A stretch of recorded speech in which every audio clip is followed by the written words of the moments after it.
Rafale की कहानी। Rafale की पैदाइश एक छोटे से शहर बहावल नगर में हुई थी। वहां के घरों की दीवारों पर वक्त की धूल जमी रहती थी। उसका पिता एक मस्जिद का इमाम था और मां एक मदरसे में बच्चों को दीन की तालीम देती थी। राफेर बचपन से ही किताबों, खामोशी और ख्वाबों में खोया रहने वाला लड़का था। राफेर की जिंदगी में सुकून उस दिन टूटा जब उसने पहली बार आयशा को मदरसे के अहाते में देखा। आयशा मौलवी साहब की बेटी थी। जब वो हंसती थी तो लगता जैसे धूप वाले दिन में बारिश हो जाए। उसकी आंखों में चमक थी, लेकिन राफेर जानता था कि यह चमक कभी उसकी किस्मत नहीं बन सकती। वो अपनी मोहब्बत को अल्फाजों में नहीं बांध पाया, इसलिए उसने उसे खतों में कैद कर लिया।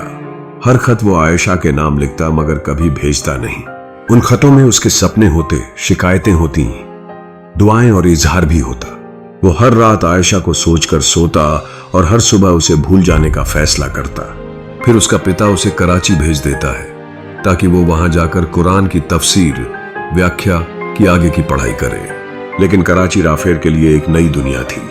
वहां शोर था, बेचैनी थी और राफेर के अंदर एक खामोश तूफान। दिन में वो मदरसे में पढ़ता और रातों में फुटपाथ पर बैठकर वही पुराने खत पढ़ता। एक दिन वह एक गुंडे को बचाता है और यही वाकया उसे शहर के अंधेरे कोनों में रहने वाले लोगों के करीब ले आता है। चोर, तस्कर और सियासी खिलाड़ी। उसकी सच्चाई और बेपरवाही उसे सबसे अलग बनाती है और धीरे धीरे लोग उसे रफीक भाई कहकर बुलाने लगते हैं। अब वह खुद अपने तरीके से इंसाफ करने वाला बन चुका था, मगर उसकी रूह में अब भी आयशा के लिए लिखे गए खत बसे हुए थे।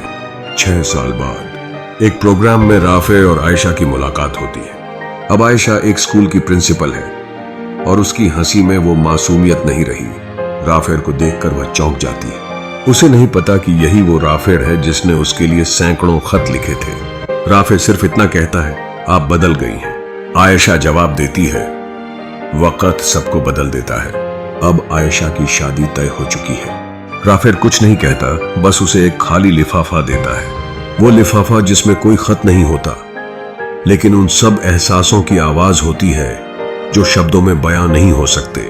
शादी के दिन आयशा को वो सारे खत मिलते हैं जो राफेर ने कभी भेजे नहीं थे। वो सब उसके पुराने घर की लाइब्रेरी में रखे थे जहां राफेर आखिरी बार रुका था।